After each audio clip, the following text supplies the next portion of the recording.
Live Sorry. with Harrowings, as it turns out, and we've got Julia's coming back to us in just a moment. We've been talking a little bit about some of the things that bug us about just the general idea of subscriptions and how Substack could be improved. And I Yeah. like that idea for spinning off this particular one. We've got a few people joining us already, Julia. So we've talked before about a lot of things, and Yeah. I found you to be really engaging because you bring me that European perspective. So, over to you. How are you Yeah. finding this whole culture of subscriptions in America? Yeah. Hi. So if you haven't noticed, I am Italian. And I came here in the United States like 1 year and a half ago, basically. And I've noticed this cultural differences between Americans and Europeans in terms of how they spend money, basically the consumerism. And here in the United States, the subscription based it's uh, preferred as a service because you can project year after year, right? It's in terms of number, you can show to your investors, hey, this were the amount of subscriptions, and you can basically make calculations.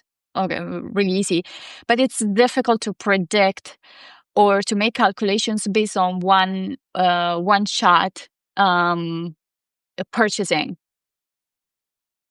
So I guess this is the main difference between why Substack want to make a subscription model. Also, there's another thing. Sometimes people forget about their subscriptions because they have so many subscriptions that you forget about it, right? And so many times it happened. Oh my God, I saw on my credit card, I saw minus, you know, Yeah. amount of money.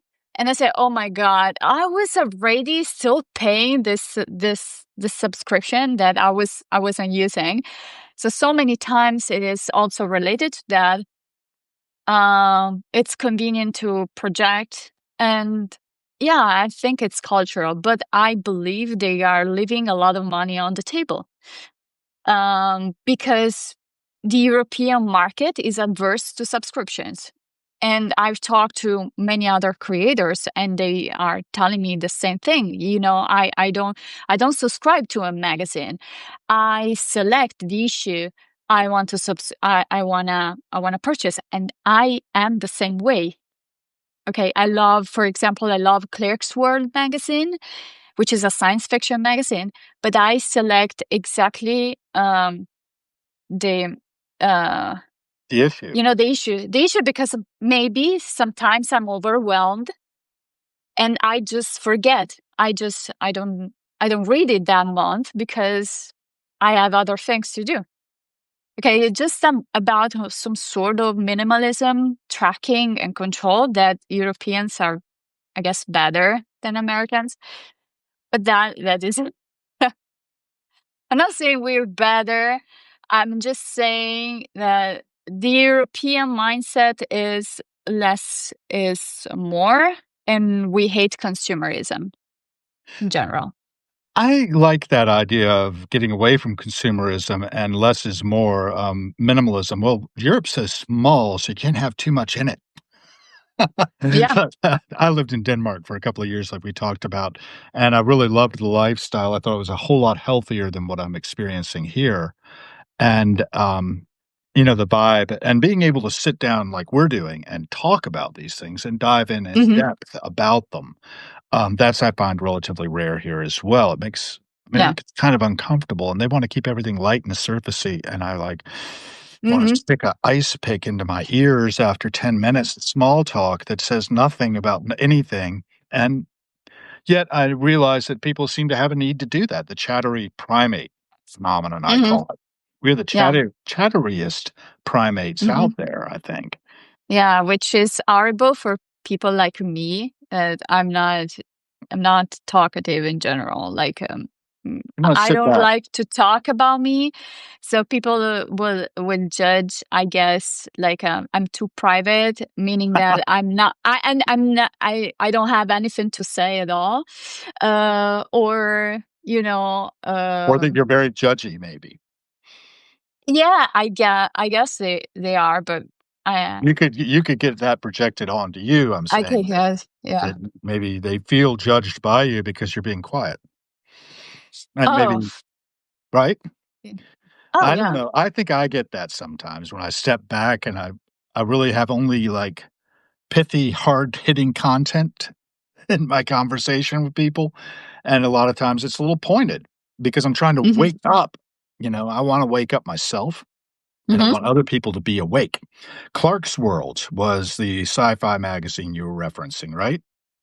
Yeah. I pulled it up on my screen here so I could see it. How do you pronounce it? Clark's World? Clark's World. Okay. Yes, science fiction and fantasy Yeah. magazine, is that the right one? Or is Yeah. it a Yeah. different Yeah. Yeah. It's my favorite. Issue 228, September 2025. We're doing a little advertising for them. If they wanna pay me something, that'd be Yeah. great. But they have a nice website here, and they have an interesting article. I haven't read any of the stories yet, but now I've got it available, and I wouldn't have that except that I talked to you, right? So Yeah. that's where I see the goodness coming out of Substack, which has a lot of I think it would be nice if they had a desktop app where I didn't do this over the phone, and I'm quite often trying to get the phone centered and stuff to and it's very easy for me to do it on the phone now, but I think Substack has room for improvement, and it does seem to be changing, right? We're seeing the difference in subscriptions too, and the number of people coming and going, it seems, as well. So I think they're fishing for their market still, even though they have grown substantially, and they seem to have become, in a lot of ways, the go-to place for media. Where the mainstream media all seems to be embedded with the, corporatism, I'm gonna call it in America. I believe Uh-huh. your countryman Mussolini said corporatism could be equated with fascism. It's the same thing, the integration of industry with government, Mm, managing mhm. people, and basically telling people what to do and when to do it. Um Not to go too much into the politics side of it, I wanna get back to the subscription thing, and I think you were advocating in one post I saw, if I read it correctly, an article by article consumption, kinda like where you buy an issue of Clark's World. Is that Yeah. correct? Yeah. Correct. Expand. Okay. The problem with subscription, especially if you are a small creator or Mhm. you're just making it as a side job, or you know just just a I would say a hobby that you can somehow monetize, is that you have to always deliver something to your readers. Right. Keep them but hooked. sometimes but sometimes your readers doesn't want to have the type of commitment. Right. I mean, sometimes your readers, they just want to, yeah, read an article, they like it, and that's it, and they want to move on. And Mhm. that is, as a consumer, I want to do the same way, because I just find some articles that are pretty decent, and I love it, but I don't want to get invested into another subscription or into some services or calls or community. I don't like this. I don't have time. I just have time to read something that I feel interested in, and Mhm. that's it. That's why I think the buy me a coffee function that is available to us to plug in there seems to work well. And so somebody can just say, "Oh, I liked what I read. I'm gonna go ahead and throw you $5 or $10 for what I read." Would that sort of Um, satisfy that need? Probably will satisfy, but I mean, they're leaving a lot of uh money on the table, because that could be integrated with Substack. Right. It is kind of, Yeah. I see I mean, people doing that, putting because a plug in there. because you know the this is volunteering based. Okay, Right. the coffee, the buy me a coffee is volunteer, right? So you like the article, but the article is freely available to everyone. So you as the tipper, you're not getting anything except for the satisfaction of tipping. Okay. You don't have it behind a paywall, right? Exactly. But what I mean is that you just paywall some articles that probably are maybe, I don't know, intimate articles or, just how to articles where there's a lot of knowledge on it. And you just want a paywall and people will buy it and that's it. And they can move on with their life. Like, Yeah, and I've kinda done a little bit of that, but it is still subscription based, so you're right. If it's not attractive to Europeans, and if the marketing folks out there on Substack know this, maybe we're amplifying that signal in a way that'll reach them. That's what I'm hoping, right? I'm like, getting our signal out yeah. there is gonna actually do something in the world.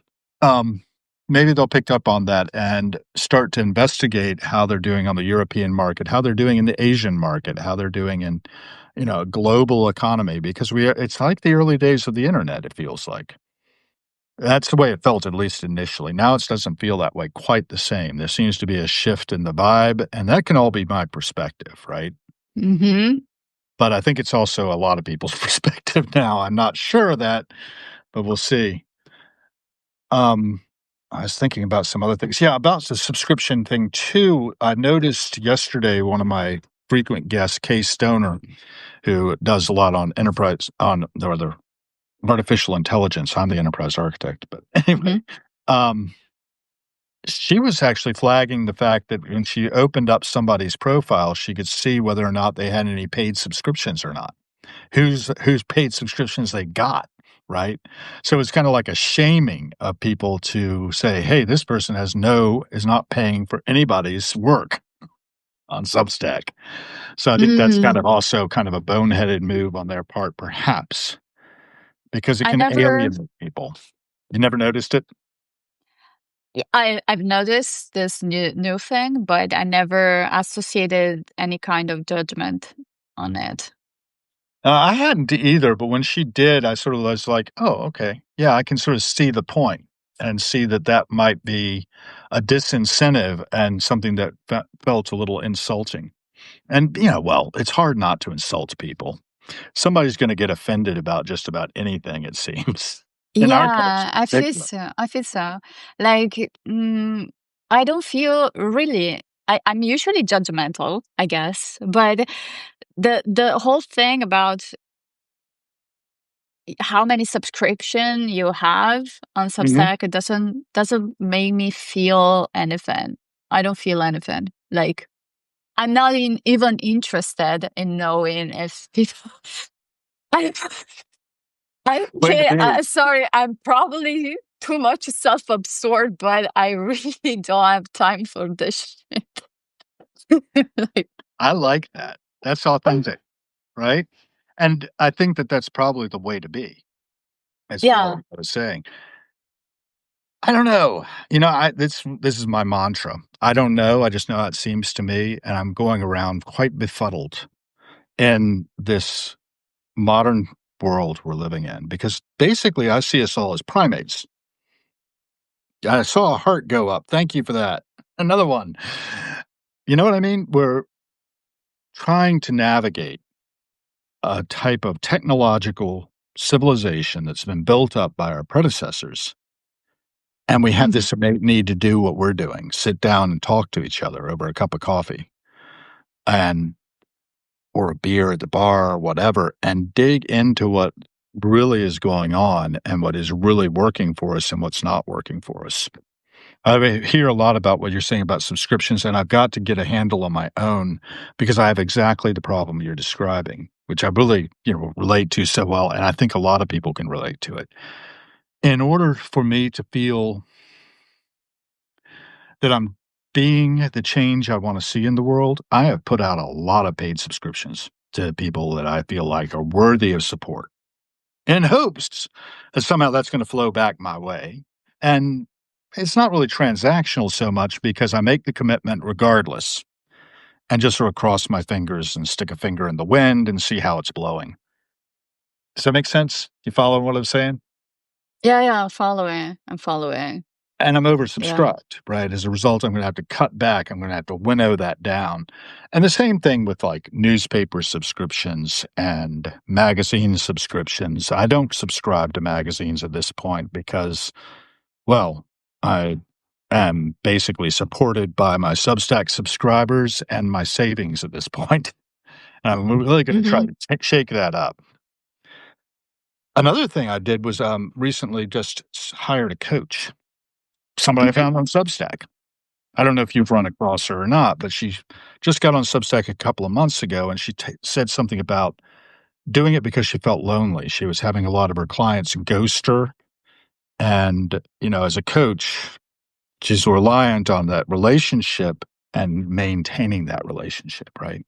So this is your 3rd Mhm. time with me here, for instance, and so we have something of a relationship, and I like to see what you're doing and then comment on it and respond to it to show that you're being heard, you're being read, you're being seen. And I think I have that need. You might not. What do you feel about all that stuff that I just threw out onto the table? Sorry. A lot. The coaching in general. Oh, the whole thing. Whatever hooks you. Uh, I mean, the point is, sometimes I do the opposite. Mhm. Things doesn't have to work. Things must not work. You know what I mean? Things must Um, not work. I like the must formulation. must must not work. Yeah, meaning that. I want to hear more about that because that's really interesting. And it's a phrase that I think is coming out of your native tongue, maybe, or the native culture. Bro, You know I what I don't mean? know. I don't How know. would you I don't say know. that in But Italian? Things must not work. le cose non devono funzionare. Okay. Uh, okay, but I things must get the not idea, work, but meaning that. it is kind of antithetical to the way in which I've got to make it work, No, or some you don't. things. You don't. Right. You have to strip away. You have to not make it work. You have to um how can I say, a no is more informative than a yes. Can Okay? do. Yeah, And I mean, these are all intuitions, but basically please. I always think, what if this thing is not working? What is the worst outcome ever? Will I still pursue it? And I always think pessimistic. But yeah, but I mean, I don't have feelings for the pessimistic view that I have. I just it's just a way to say, okay, if things doesn't work the way I want them to work, will I still pursue it? Um, Hmm. Yeah. so i- I'm not forcing myself to becoming a bestseller Yeah. on Substack, because I know I want, for two main reasons. First of all, for number reason is that if you see all the people, the bestsellers, they are either there for like years and years and years ago, Hmm. and timeline is really really important. The early adopters have always have a certain advantage over the asset. I'm taking this asset. I'm the first to take this asset to own a land, Mhm. which makes me, at a certain advantage than people who come later. And this is very true in America. For example, in real estate.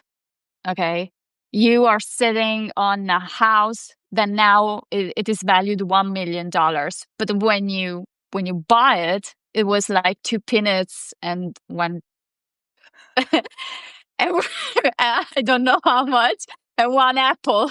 You paid that price, and now you're sitting on $1 million dollar property. But now, if I wanna purchase, it is 1 million. All houses are 1 million, not two peanuts and one apple. Okay, so you so I the like it. early adopters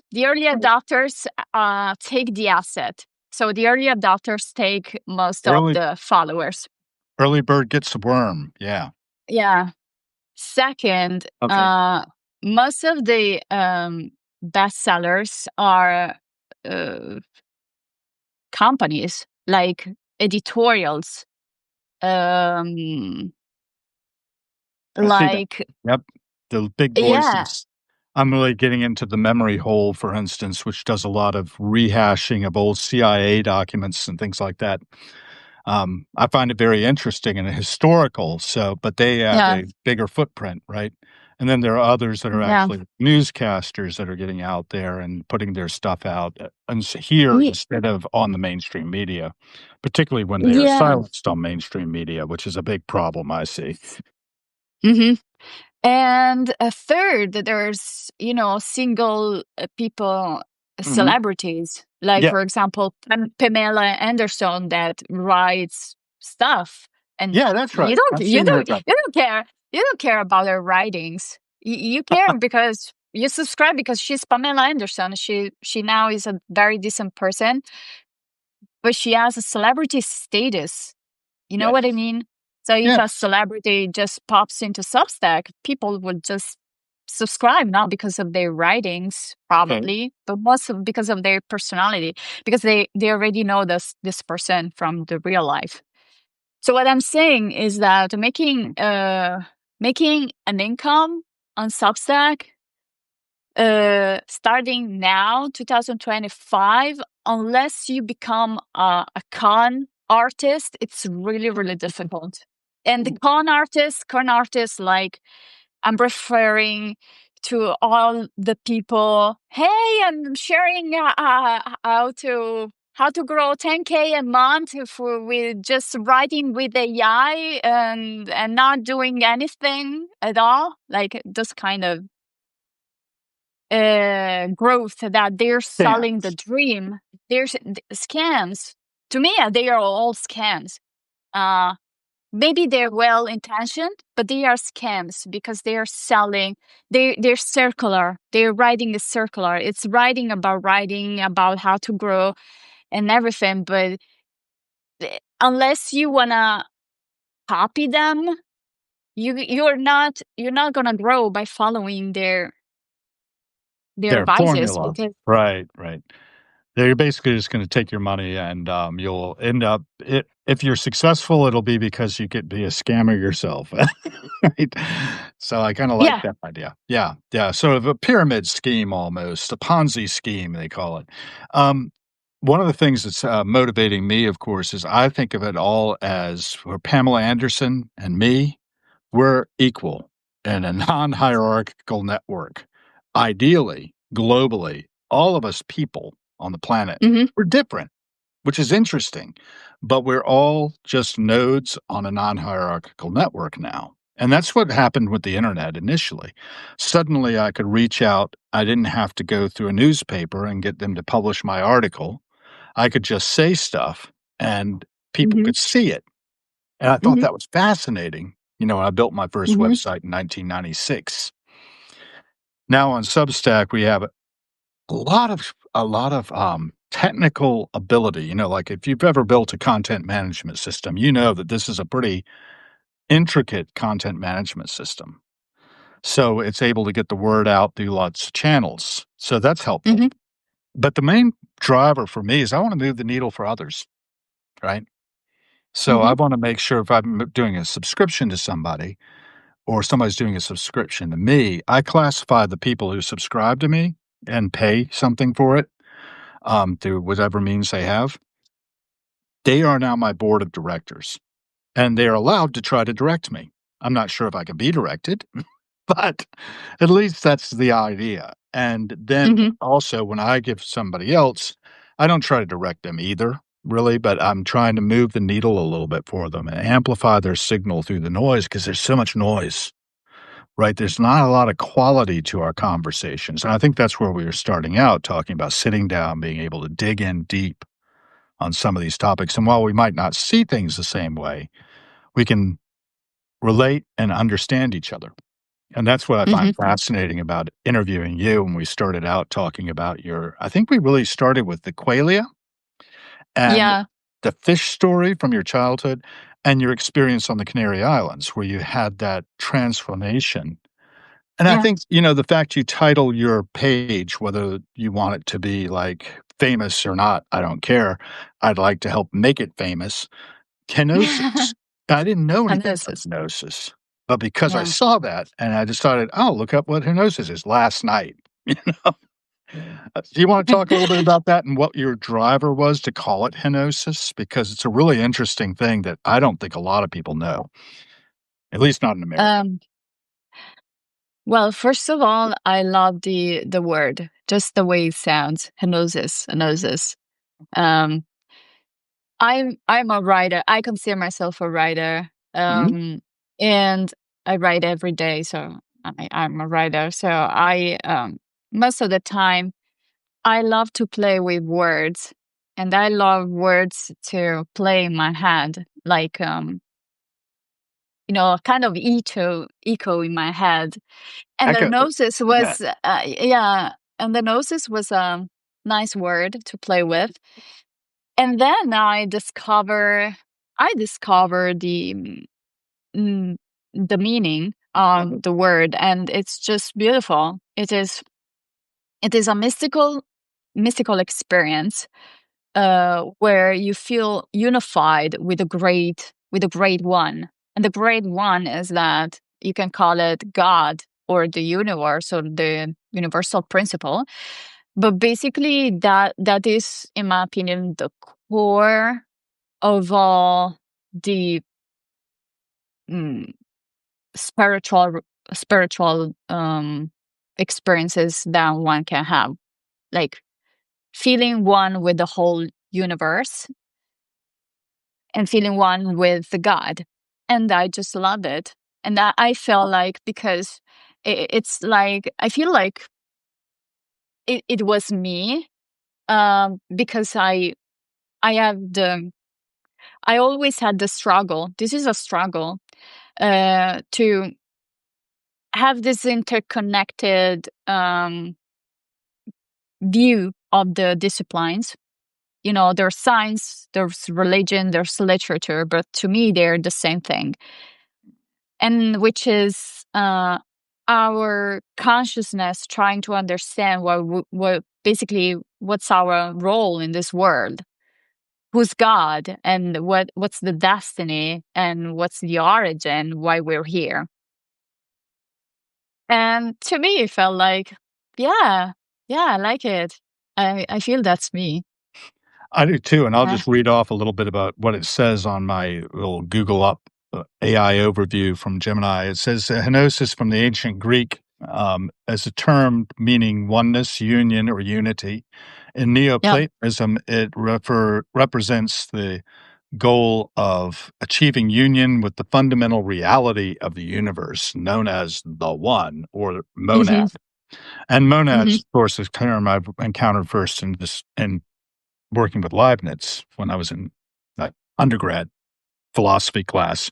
I wrote my paper on it. And I still don't quite get it, but it is trying to make sense out of our existence. We have this. Heidegger talks about it. I don't know if you've gotten into Martin Heidegger much, but the idea of Geworfenheit. We are thrown into this world Hmm. and we're caught by our obstetrician, perhaps. And then, it all starts, and this life we have, we're just sort of like blank slates coming into it, have to learn everything through experiencing things and having that lived experience, the Hmm. qualia, right? To the point where you understand, oh, I'm not one with everything, and the world, I am not the center of the universe. Or am I? Yeah. I think of everybody as the center of their own universe.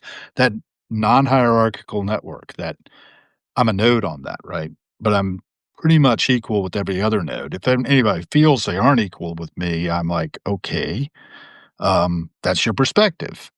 My Mhm. perspective is we are iterations of the one. We're patterns, Mm. and some of us are Yeah. damaged patterns.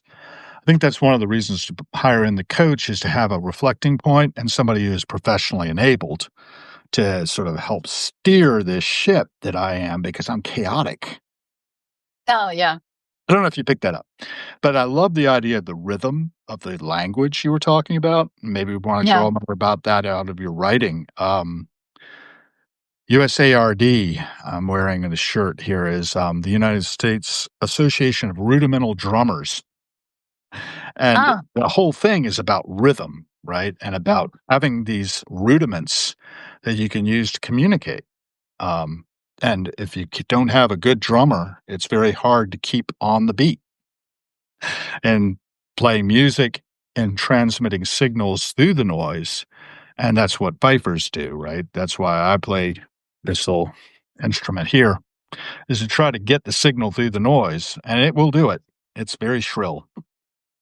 It's not designed for playing inside a condo in DC, let me tell you. I don't do much practice. Ah, But I really enjoy the idea of doing and one of the other things about this is the oneness that I can feel when I fall in with my brother fifers and drummers, and sadly, I wasn't able to do it yesterday. I just couldn't find the energy to drive down to Williamsburg, Virginia, where we were gonna see off one of our own who passed away, um, did last month.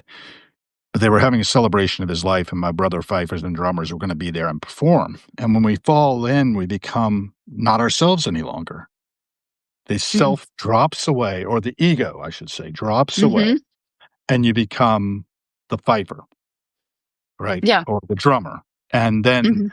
you perform out of almost a reflex thing coming into the spinal cord and going back out to the fingers and not having to engage this stuff at all. And my individuality drops away, Yeah. become part of the whole. I Yeah. think that's sort of like what the Henosis is talking about. In contemporary usage, I just noticed that in music, the term is used in the titles of artistic works, such as an album, Henosis, by the musician Joet Beving, who I've never heard of, but maybe I'll just look him up. There it is. So that's the wonderful thing we have available to us, too. We can just go, boom. Yeah. Okay, let's link Yeah. off with that. I also Definitely. found there's another site here called Henosis Logistics, driving unity, delivering together. They've adopted the name for this this logistics company, is trucking stuff. So I don't know. It's fun to just see where it leads. One thing leads to another. And what do you think? Yeah. Yes, hydrate. I'm trying. Um, I find it particularly um intriguing that we can have access to all this information right now, but we still get lost. I would say with all this information, like we still prefer sometimes the noise instead of the signal. Uh, like I struggled a lot with that because mm, do you remember that I dropped all my social networks except for Substack and LinkedIn um, Yes. because I was receiving too much noise that I wasn't interested, and I was myself projecting too much noise that I felt like okay, probably I shouldn't waste all this time, all my precious time to project all this noise to the people. I don't care. I don't care anymore. It's just not me anymore. Yeah, that's an interesting point of view, and I've done something similar, not as thoroughly, and maybe I'm gonna take some inspiration from you because I do find that I'm distracted, I'm chaotic, I'm pulled in a lot of different directions. Uh-huh. That's why to hire the coach is somebody to help steer the ship, somebody that I'm paying to listen to. I've done this before to various But levels of success. You go ahead. You were going to say. yeah, the coach you're paying is what kind of coach is this? I'm sorry, I don't I don't want to. If it's too personal, like, it's just No, stop that's it. fine. We can go Uh, into it. I'll go give her a little plug. Why not? And she's got a site called I fucking hate my job.com. ah, And so she's a okay. coach who's like trying to lead for multi-talented people in a rapidly changing world. That's the way her subtitle is on her site. So I booked the free Wow. clarity call, right? And then I decided, well, Mhm, I've got to invest in myself. She's got a little cartoon as I scroll down on it saying, the big questions mhm, keeping you up in life. Why am I here? Who the hell am I? What should I do with my damn life? The struggle is mhm, real, but how long can you carry on like this? So, and she's looking at people who were stuck in soul destroying jobs, sucking the life out of us. Luckily, mine fell out from under me on August 2nd, 2024, and I haven't sought another one. I haven't tried to get a soft landing. I've been able to, in the past, just go job to job to job in my field, which is mhm, contracting with the federal government. And it feels like a waste of my life in a lot of ways. Nice paychecks. I enjoy them. And I enjoy doing things with them, moving the needle for other people, right? I mhm. think I've talked a little bit about some of the things I get into. One of my other guests is Amy Neumann, who wrote this little book, which is called Small Simple Acts to answers. Change the World, right? 500 Mhm. ways to make a difference. And it's great, but it also makes me feel very guilty whenever I throw it open and read any of them. Because I'm not doing those things, but I'm doing this. It's a body of Mhm, work, is the way I look at it. And you're familiar with Gurdjieff and the fourth way, that idea that the work we're doing in the world, that if we're doing it mindfully with awareness and a certain degree of discipline to mhm, practice, just mhm, to practice in the world, we will find our meaning in that daily discipline of practice where you develop what's, I think, articulated best by Robert Fripp, another musician, an inner architecture through which we engage with the world, and that it's something innate. Now, my architecture is pretty flexible. And mhm. I like flexibility too. I like the ability to say, okay, I'm listening to what Julia's saying and I'm relating to it. And she's got a real point there about the noise and how much I've had friends tell me years ago, you produce an inordinate amount of digital exhaust, right? Just it's coming off of you. And the energy comes Mhm. off of me, right? That I'm maybe frustrated or confused. I think confused is really what it comes down to, and trying to Yeah. find the ground, but also kind of like invigorated by the chaos, kind of like when you're in the surf. I don't know if you've been down to, our Outer Banks or a place where there's really kind of big surf and you're out in the waves and that undertow just sucks your feet out from under you and suddenly you're inside one of those waves. And I love that. Ah, You just relax and you pop to the surface. It's just natural. So you don't have, mhm. but you can get drowned by it. So you have to be careful. So you're on the edge, right? You're right on that Yeah. liminal space between the beach and the wide open sea, which is not very friendly to human beings. No, Yeah. So no, it I don't know. isn't. That's my analogy of the moment. Mm. I haven't been there in a while. I did go down to the Baygrass Festival last Saturday, though. That I was down by the Chesapeake Bay listening to music. And there's a Baygrass, meaning they were doing bluegrass bands mostly, but they had this trio called Lamp that just, as I put it, they were mopping the field with our sad remains by the end of it, putting me into oral trauma because of this combined music coming from them of it's improvisational and funk based, really, I think, if I was going to say anything about it. Keyboard, guitar, and drums. Just three guys, but they're phenomenally Keyboard, talented. guitar. Yeah, Oh, so a trio. keyboard, guitar, drums. You're a keyboardist, right? You work on synth, correct? I've made some pieces, but um actually they're still on my computer, never Okay. published them. Never. But Okay. uh it's not the right time for me to invest into music. I So try to where are invest you I investing invested mostly now? Yeah, writing. just That's right.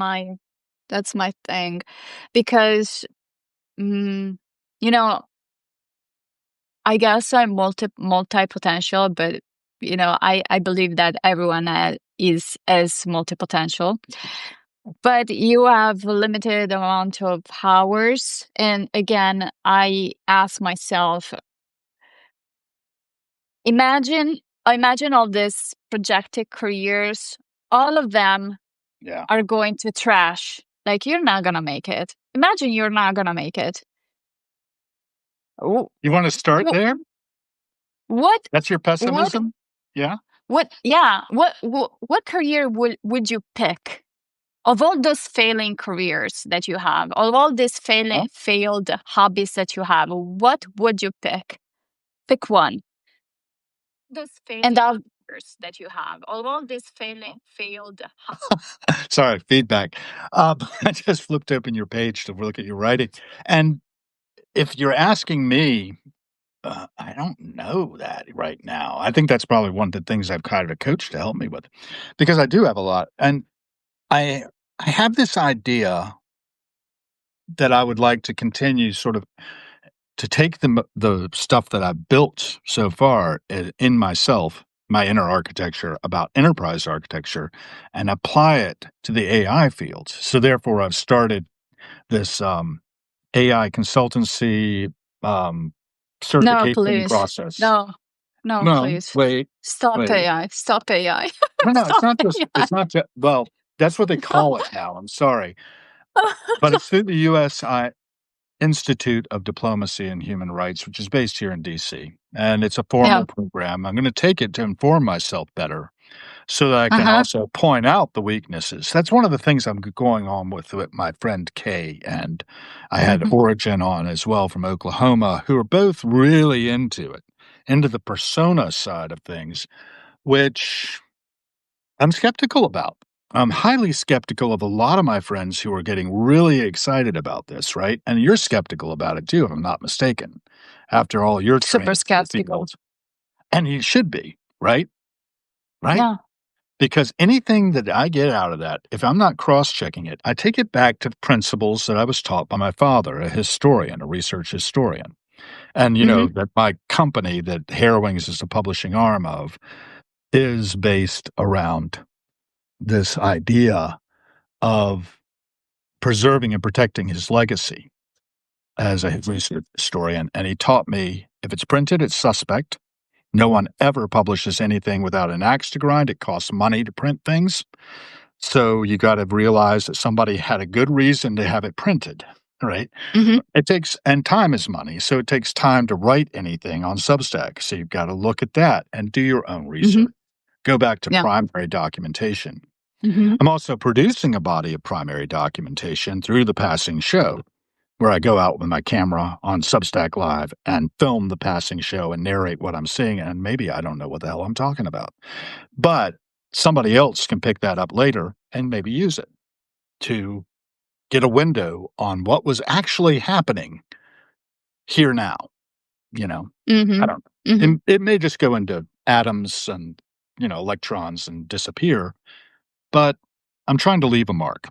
Right. That's part of the process too of being individuated as a human out of the all, out of the one, and Mhm. then being a iteration of that and trying to make some meaning happen out of it, which Mhm. honestly, it does seem awfully chaotic.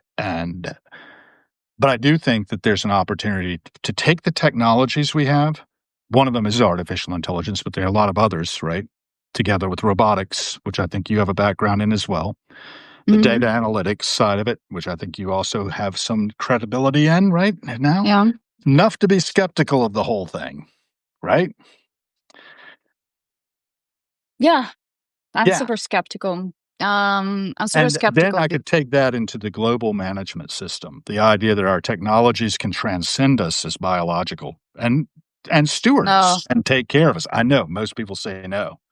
no, I get that. no, I will please. take the no. You wanna take the We're microphone we're here? not we're not we're not near we're nowhere close to that level of transcendence. Nowhere close.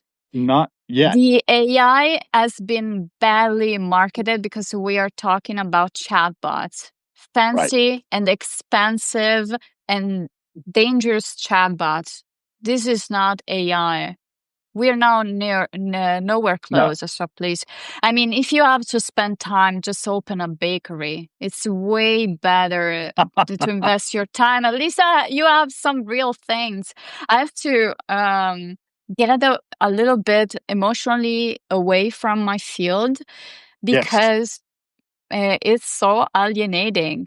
I mean, the way Silicon Valley is pushing this narrative of transcendence, it's so alienating. It's dystopic, in my opinion. And and that's my thought about it. It's it's just a fancy chatbot where you have conversations with yourself, basically, and Well, with that's some, true. Right. and that's it. That's But it. it's Because extending us a And little it's not helping because it hallucinates, so you have to double check everything. if It's it's printed as sycophant. suspect. Right. It's sycophant because obviously they made it in a way that you want to engage, and obviously you want to engage with someone who agrees with everything you say. Obviously, um, and that's it. It's not useful. It's not useful for the majority of things. It can actually be an enabler, meaning that, for example, it's very fast for coding, but still, uh, i And research. I and yeah, research, But yeah, you have to check it because it's gonna yeah. hallucinate. Yes. So I mean, it here's was, where I'm y- going. yeah. Go. Benevolent general intelligence. No, no, no, please. The Benevolent, okay. There's a fellow named Ben Goertzel, and he was hosting the AGI '09 conference here in the local area, and I was supposed to help out with that, but I got the flu, and it turned I thought it was pneumonia at the time. So I backed out of it, and, maybe that was a good thing from your perspective. I didn't really get too much into it, but he's still working, and, there are a lot of guys out there who are moving that needle and trying to find their way towards something that actually will be not this simulacra of a buddy online, right? It's a glorified Siri, right, that we're Hmm. having now, and Yeah. it's smoking and it's doing a lot of smoke and mirrors, as I like Hmm. to say, right? That whole Yeah. thing that magicians do to sort of lull you into thinking, "Oh, I've really got something here." And I've run into so many people who are really believers in this to the point where it's become religious, right? Yeah, And they're all the dangers Silicon involved in Valley. that, It's a right? religion. Yeah, Yeah, that's why I it's. wanted to talk to you again because I knew you were on that other path and you've been there and you've seen this and you're distancing I've been yourself from I've been in Silicon Valley too. Yeah, They are not not sane, investors right? do not know what they're talking about. They do not know what they're talking about. They do not make informative business decisions. They are all investing in AI because everyone is investing in AI and because there's peer pressure, but they do not know what they're doing. If you want to make a contribution, just stop stealing water from poor population because you have to run your ChatGPT query. Okay, that Well, is that's it, one way right? to make it beneficial, first of all.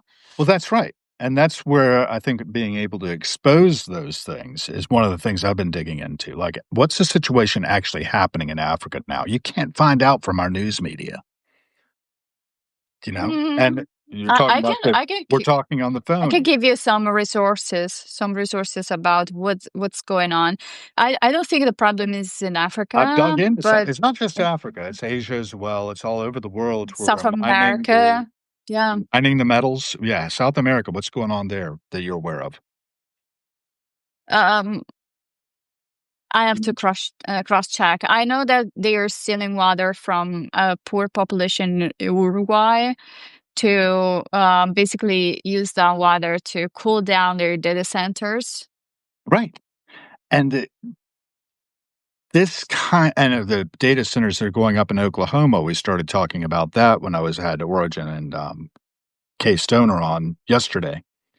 And I want to expose those things in these conversations, right? That we're sitting down, we're identifying those things. And then we can pour that into the mix and hopefully inform more people who will go further and dig further than I can dig. We got such brains, we got such creativity and Hmm. imagination. Yeah. And we like to hallucinate as a species Hmm. at some level. I like the idea of your pessimism too. Do you ever read Schopenhauer? No, but I read Marcus Aurelius and Seneca, Okay, and so you're into I Stoics. Yeah. embrace. It's called negative visualization. Like imagine first that things doesn't work, and to me, it's pretty awesome. Okay, continue. I like this idea. Imagine that tomorrow you die. Yeah. Imagine every day is your fucking last day, and And I then mean live to your life me, like it just should be lived. yeah, like you wanna live, basically. Um, I, yeah, I find it liberating because I don't things doesn't have to work. You know, it's a great analogy when you think about when you take your car and the GPS is running, like Huh? Google is running, and you just you have miscalculated and basically you are in a different road. And Google says recalculating. It doesn't say, oh, you're stupid. You're not going anywhere. You're stupid. No, it says recalculating. And that's it. Okay. You take a deviation and it's not your identity. The deviation, the failure is not your identity. The perceived failure is not your identity. So just move on with your life. So this is the way I do things. I do not expect a specific outcome because it's not in my control, the outcome. Whatever, whether it's fully in your control Mhm. or it is not on your control. So you can do the rep, you can be good at something, but ultimately the outcome is not on your control because, like we said on Substack, it most of the things the bestseller writers are writers that already took their position. They were the early birds. They're celebrities, and there are magazines with people and editors and fancy companies. There you go. And getting back to the dying part, I think that Yeah, it's the fact that we are temporary is lost on yeah, a lot of us. That we don't spend a lot of time meditating on just how brief our lives are, and we get caught yeah. up. And Gurdjieff was big about talking about how unconscious we are, how we're not aware and awake, and he wanted to wake us up.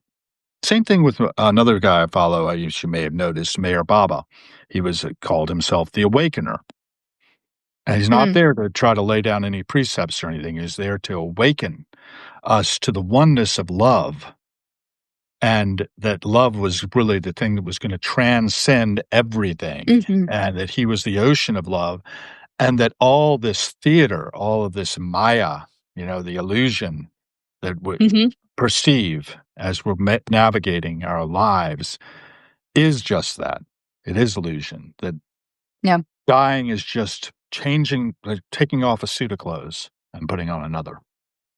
And that Mm, he was believer in reincarnation, that the soul reincarnates until its sanskaras had been eliminated and God realization was possible, and that you could really have real death and unite back with the one. And mm. lose your individuality, just like falling in with the core, I'd lose my individuality. Kinda like that about hypnosis, that idea that we can become one and transcend a lot of this nonsense that we spin our wheels on, although it's very entertaining sometimes to watch, and like I said, I tend to think of it as observing the passing show because it is a temp job. People aren't here permanently. Mhm. This, past week, I had an event Tuesday, found out Wednesday morning, friend of mine walking her dogs, tree fell on her. She's dead, Oh, just like that. yeah. That was yeah, that's just like that. Case in Yeah, point. death never informs you. And her husband and kids, left without their mother and wife. And, everybody who knew her, we all basically knew her in my little community. And, it doesn't really flummox me too much. I've got kinda used to stepping over the bodies, I like to say. You know what I mean? It's like everybody is heading there. Life is a continual series of losses. Just earlier today, I actually lost an old friend, my car. It's a 2007 Ford Escape Hybrid. I came out this morning, it's gone because I donated it to World Central Kitchen, I think it's called. And so they'll take it apart and do what they can with it. Its ABS module went. And I took it over to the Ford dealership figuring they could fix it. If anybody can, they'll fix it. They didn't even charge me. They just said, nope, Huh, we don't make that part anymore and we're not going to fix it. It's dead. Not safe to yeah. drive. So I drove it home anyway, and it has spongy brakes, but I had to let it Okay, be go. I've had it careful. for 19 years. No, it's gone now. Literally, they were supposed to actually tell me when they were bringing it so I could give them the keys, but somehow they managed to get it out of there anyway. It's parallel parked out here in the street in DC. Now there's just an empty space where it was. So anyway, it's gonna Okay. do some good. It's gonna feed some people. And yeah, I like what you said about open a bakery. I'm not probably gonna open a bakery. I'm gonna go to a bakery in a little bit.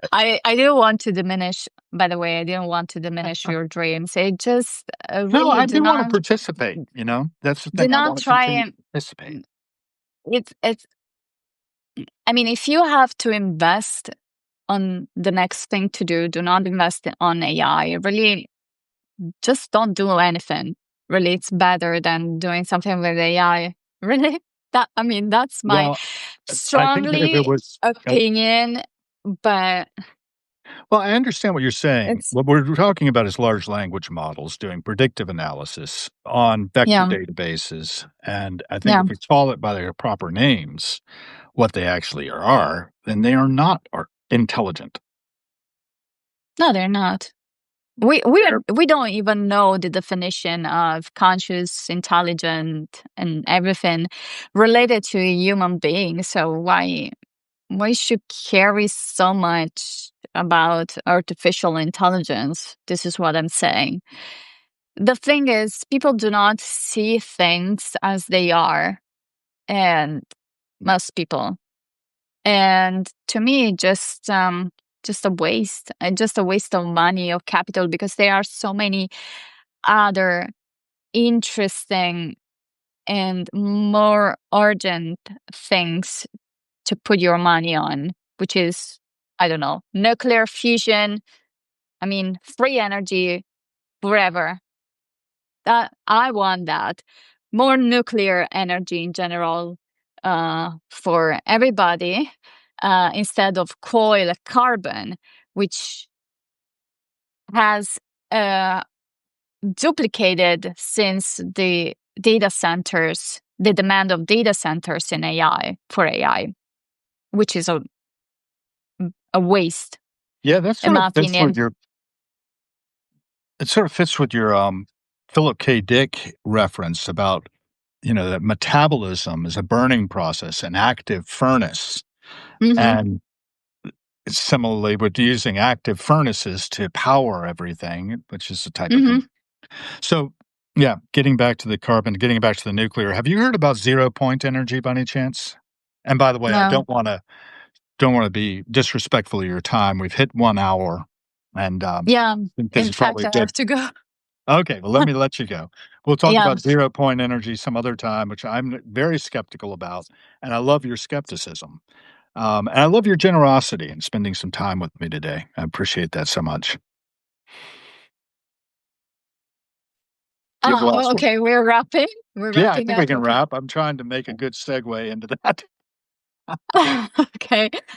Okay. So, yeah, that's it. Be Thanks real. for everyone. Yeah, and thanks for everyone who's watched us. Yeah, we And have see you 15. another time. No, I hope so. And keep on being skeptical. I love that. Thank you. Trust no one. Talk to you later.